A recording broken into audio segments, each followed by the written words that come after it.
Today, I want to present to you the news in iShare Workflow during 2023. My name is Eva Michaelsen. I'm the product manager in iShare. I've been in iShare for about 10 years and very excited today to present to you all the good features and the news implemented in iShare Workflow during 2023. The agenda for this video is new features for better control, simpler and smoother processes, flexibility, and purchasing in iShare Workflow. As new features for better control, we have implemented user audit. It's a tool for quality checks on accesses and privileges mandates that user has in iShare Workflow. We have document view log, where we can get a full view of who had a look at which documents at what time. And a new feature that automatically will send invoices for review if they have been automatically approved. Let's start with the user audit. User audit is a tool for quality to ensure that the users have the correct accesses, the correct approval rules, and the correct extended document access. The control will be approved or denied or not approved by managers. And when all approver accesses and mandates are checked and verified, they can be completed and the whole scenario is logged. Let me show you how that looks in iShare Workflow. As you can see, there is a new list in the administration part named user audit. I have 4 users here. 2 of them in the top are not yet approved or disapproved, but are up for a control. We have copied all information about a user into user audit when it was first initialized. So you can see here, Eva Michaelsen, all information from the information tab on the user object is copied here. You can also see superiors and companies requiring approval, what companies that are already approved and companies that are disapproved. Here we will gather all information about the user. In information tab, which I already said, we have all the information on the user. We have the company association. You can see what access group this user have. Some of the access groups are connected to a user, which means that the company association company that the access group will apply to. Other access groups are company specific to SYS and ESN and ESI. Extended document access. You can see that this user has extended document access to cost invoices in ESS company group with all inherited companies. We had the description for the extended document access and also here for archive. Approval rules. This is a known view from affecting rules inside approval rules. We have now moved it here, or we haven't moved it. We have copied it here to this user audit view, where you can see the summary of this user's mandates at the moment where the user audit was initialized. This way you can check and make sure that the user has all the right accesses, mandates, and extended document access. Next up is document view log.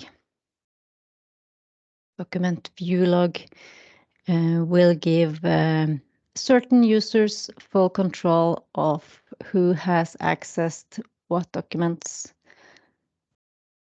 in Azure Workflow. So let's see how that looks.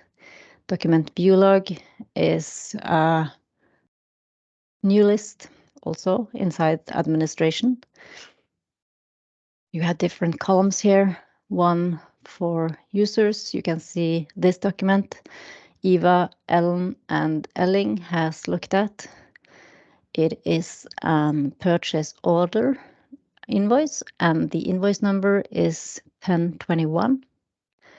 And the date and time for when it was last looked at was 29th of November.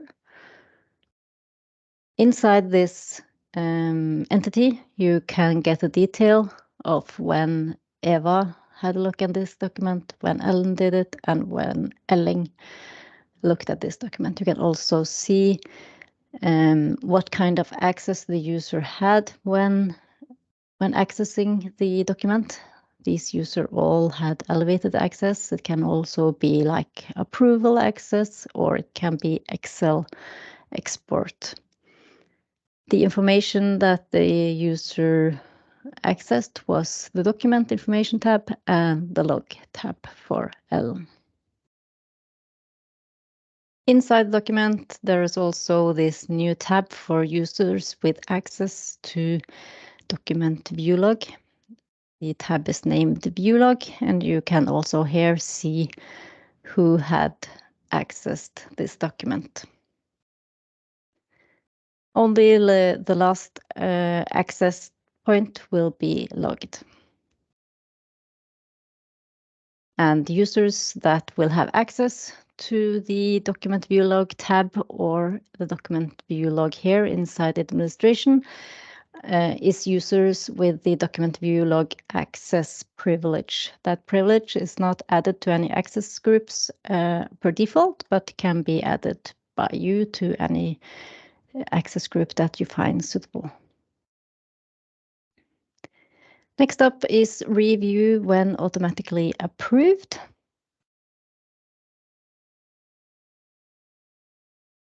It's a new feature that will give you better control even if you have automatic approval of invoices.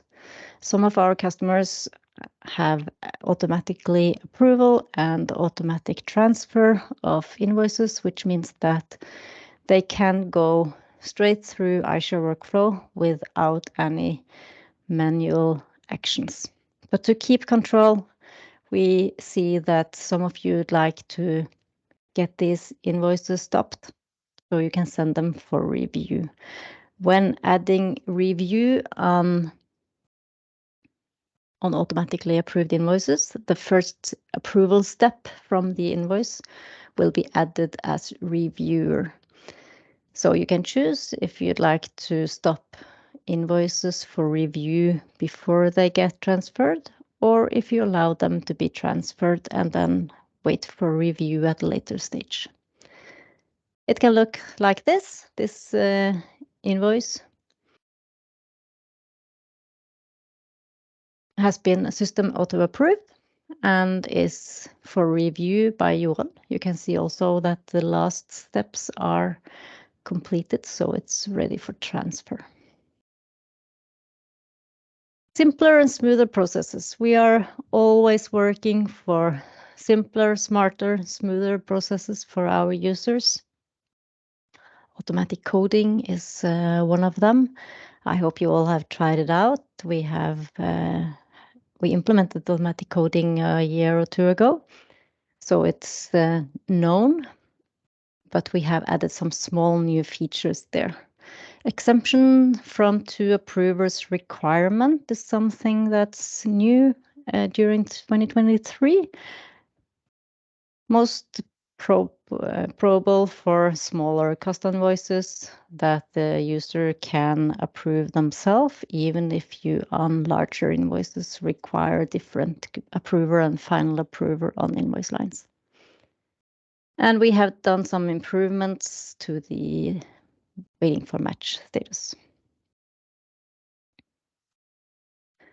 Automatic coding We have automatic coding based on invoice lines, which means that we will suggest coding line based on each invoice line from the invoice.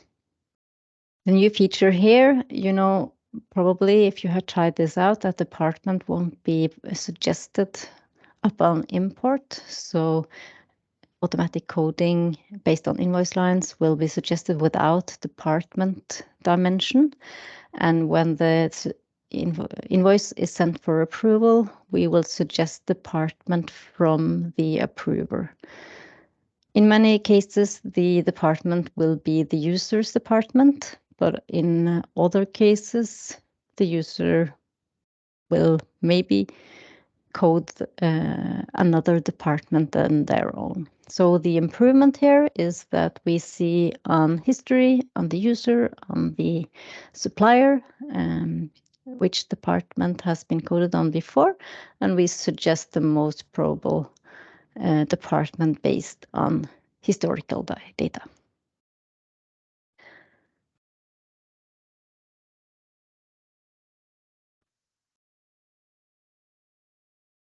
If you have master data, you are able to add default approvers.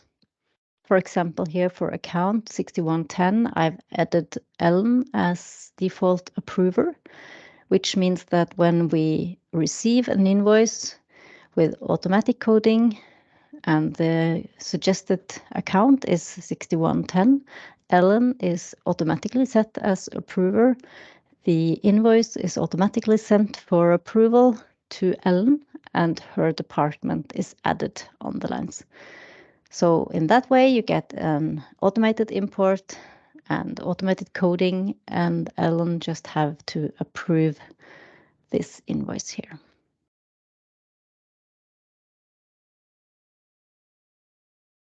We have added a new setting to avoid invoice lines with amount 0 to be suggested as coding lines. We see that many suppliers add different information as invoice lines that should not be coded. So now you can prevent them from the suggestion. And also we have allowed users to deactivate coding templates.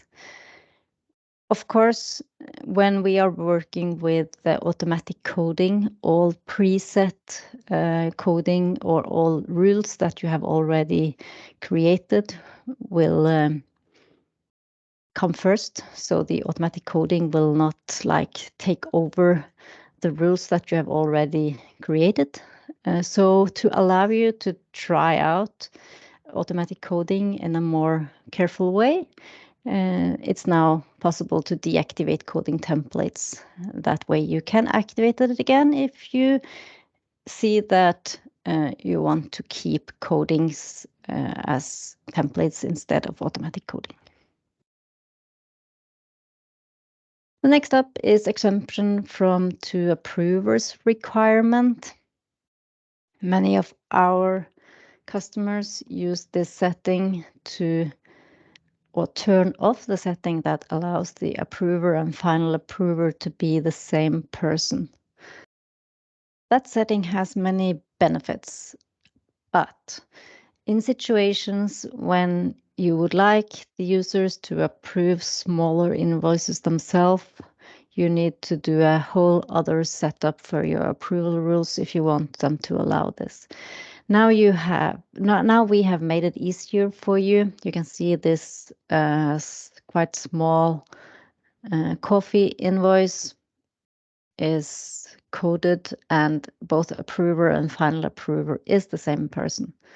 So even if I have turned off the setting to allow final approver and approver to be the same person, you can see the next setting there, that the users are allowed to be both approver and final approver when sum line is smaller or equal to 50. So that will allow you users to approve themselves invoices of such amount. Next up, waiting for match. We have the waiting for match status. It's a nice status to use for purchase order invoices. If you receive the invoice before you have done the goods receipt, the invoice will be put in waiting for match status, and the purchaser can do the goods receipt, and that way they don't have to manually approve the invoice. So the status is not new. It's been here for a while. Some of you uses it, some of you don't. But the invoice will be here for as many days as you have set in the settings. We have also added some new settings for what's happening in the status.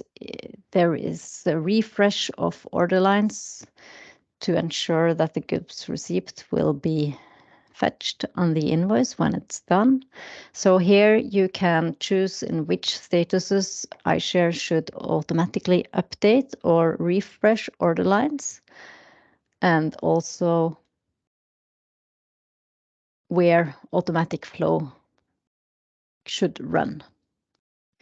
Those settings are a bit technical written, so there is, of course, documentation in iShare workflow that you can read more thoroughly what the settings means. I said that this waiting for match status, you had a certain number of days where the invoices are waiting there. Here it's set to 5 days. A new setting is that if the invoice approach to due date, you maybe don't want to wait in that status. So now you can say that, well, I want the invoice to wait in status waiting for match for 5 days, but if we are closer to 6 days to the due date, I want to send it for manual approval either way. That's a nice feature. Flexible solutions. Attachments in emails where you can select yourself which and how many attachments you want to add to your emails. You can now change and delete messages, and we have worked on a brand new e-invoice setup that will come in February. Attachments in emails, I will show you that one first. In the email dialog, you can see that we have added attachments as checkboxes, so you can check if you'd like to send the main attachment, iShare PDF, or if you also want to attach the second attachment, ExxonMobil, to your email. There is also a thumbnail preview of those if you hover your mouse over the names of the files. Change, delete messages. I don't know if it's only me, but in many situations there can be a small typo and I want to correct it and it's not possible. That's quite annoying.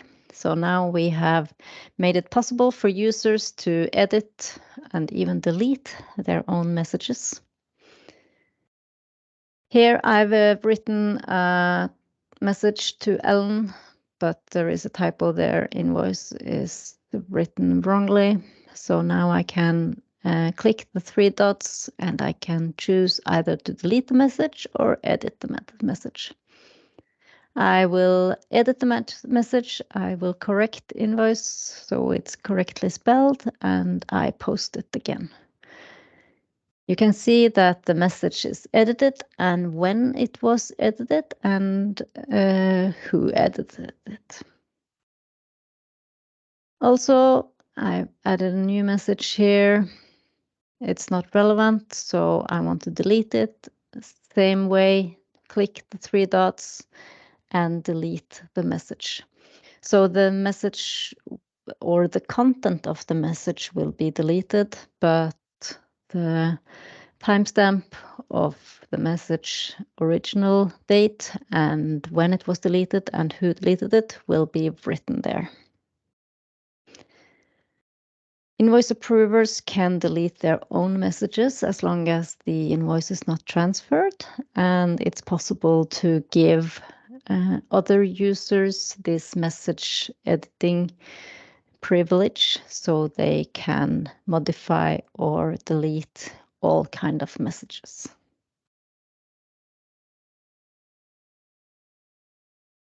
Next up, e-invoice setup. We know that your customers sends you invoices and they send you e-invoices, but they maybe not put the information in the correct tab according to where iShare Workflow imports the information to. So now we have made it possible for you to set up mapping for those fields yourself to make sure that you get the right information. This is quite the technical setup, so don't hesitate to contact us if you need help setting this up. But either way, it's here and it's available in iShare Workflow. So we have this default schema as a base, and you can add overridings for the different fields. Here you can see that the field inköpsnummer on document is marked, and that's the order number. So this supplier or my supplier doesn't add this order number in the correct tag. So order reference would be the correct tag, but this supplier has added not only inside order reference, but also inside sales order ID. So here I can upload the XML that was not correct. I can add a new path to this schema, and I can see the result here. So it's marked in green in the XML where I have the order number 152426. So now when I get an e-invoice from any suppliers, iShare Workflow will look for order number both in order reference ID and in order reference sales order ID.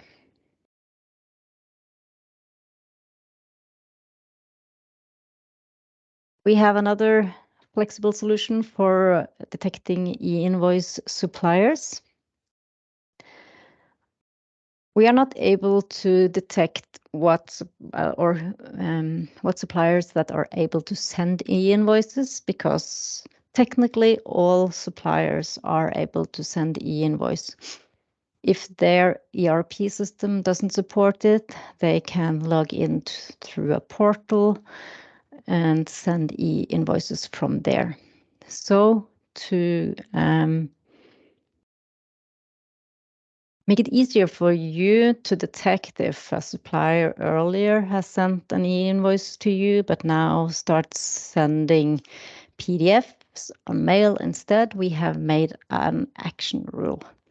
So this action rule will check when a supplier sends or when iShare Workflow imports an invoice from Capture or from another scan system. Has this supplier sent e-invoices before? If they have, the not e-invoice will be marked with the tag according to this action rule.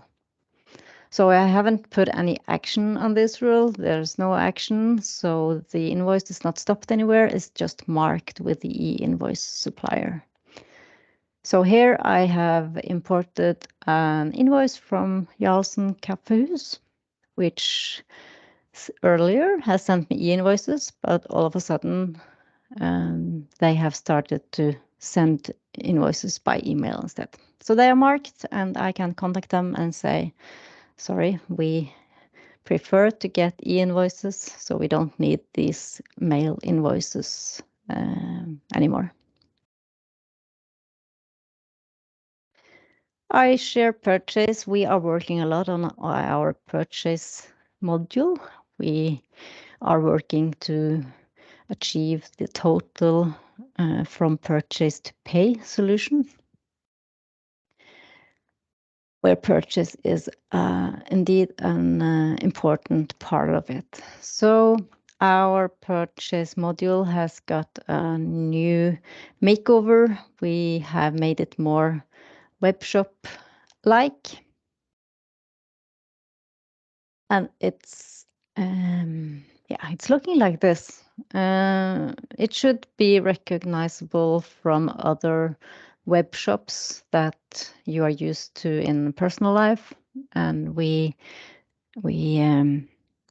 think that's a better and a nice way to do purchases also business-wise.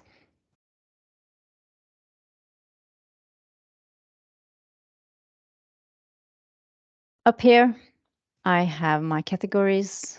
I can drill down in categories and see items that are sorted under the different categories. Also, I can filter my shop based on different parameters, such as what company I'm purchasing for.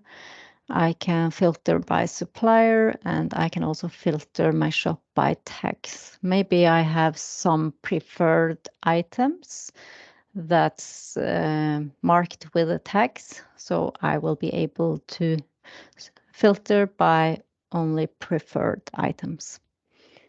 And by contract reference, which can be imported via the catalog module. There is a free text search. I can search for any item to see if I get a match inside purchase module.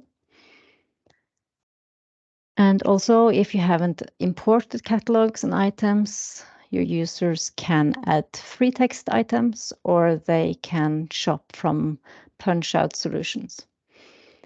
So using a punch-out solution, for example, Dustin Home, the user click Dustin Home and are redirected to Dustin's homepage, where they can search through the web shop, find the items that they want to purchase, and check out and come back here to iShare Workflow to finalize the purchase.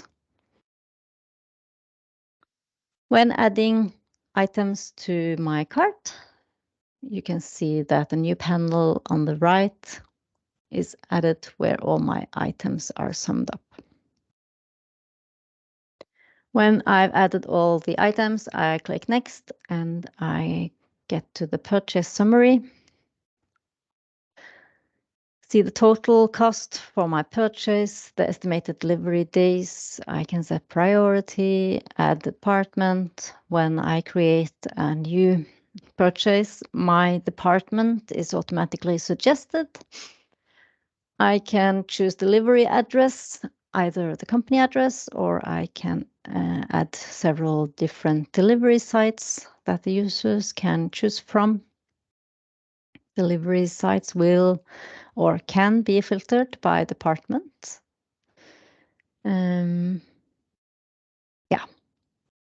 This is kind of more or less the same features than before, but it's presented in a much better way.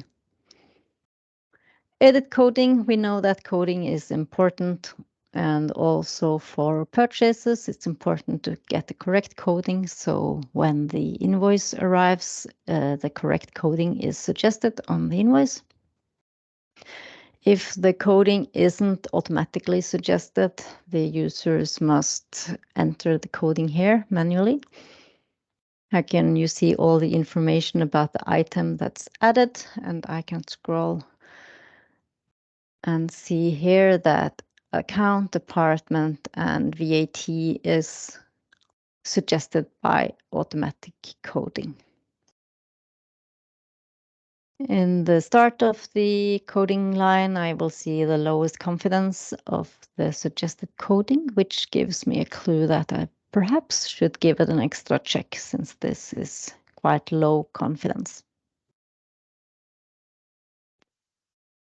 Back on the purchase summary, it's ready for send. If I have a document mandate myself, it will be automatically or will be approved based on my document mandate. If I doesn't have document mandate, the purchase will be sent for approval according to my forwarding rules. Along with iShare purchase, we have also a catalog module.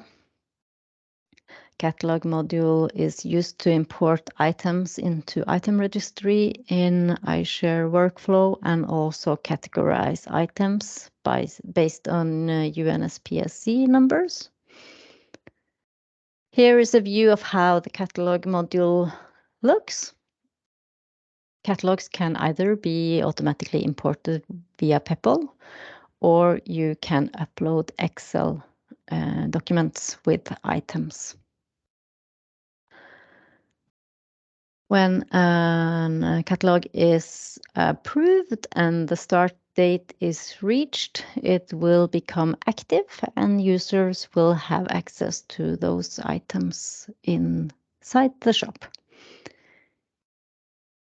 You can see here in the lines that there is a change column where there are plus signs. Plus signs means that this is a new item. There is also a pricing difference column, or there are two of them. One of them shows the price difference in amount and the other one in percent. So it's possible to set up automatic approval of catalog, and you can set it based on price difference so that maybe catalogs with larger price difference will stop for automatic approval. As I said, items will be categorized based on UNSPSC. UNSPSC is an international standard for categorizing items and services.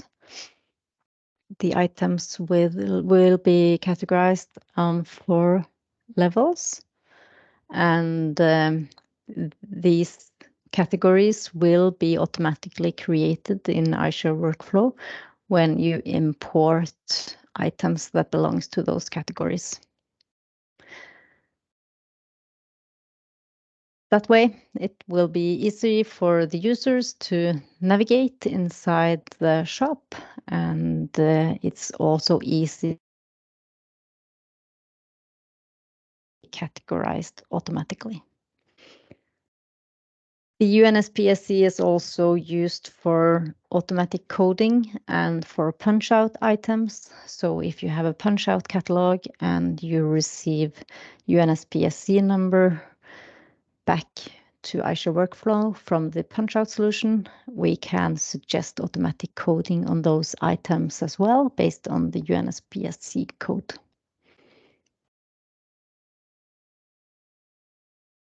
Last thing I wanted to tell you about is mobile goods reception.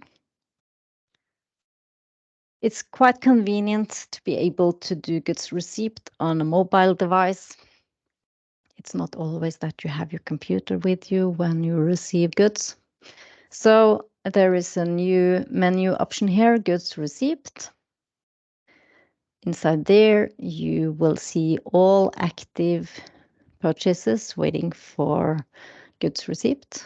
Here you can filter to do the goods receipt on the correct purchase, and inside you will be able to register, or either you can mark all items as received, or you can check them one by one.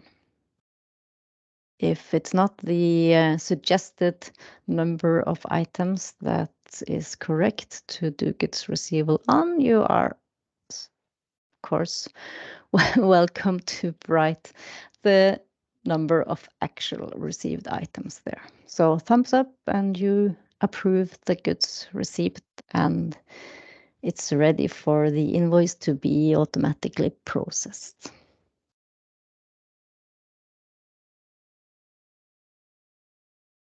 That was all new features implemented in Azure Workflow in 2023. I hope that you find them useful and are ready for an upgrade to check them out. Have a nice day.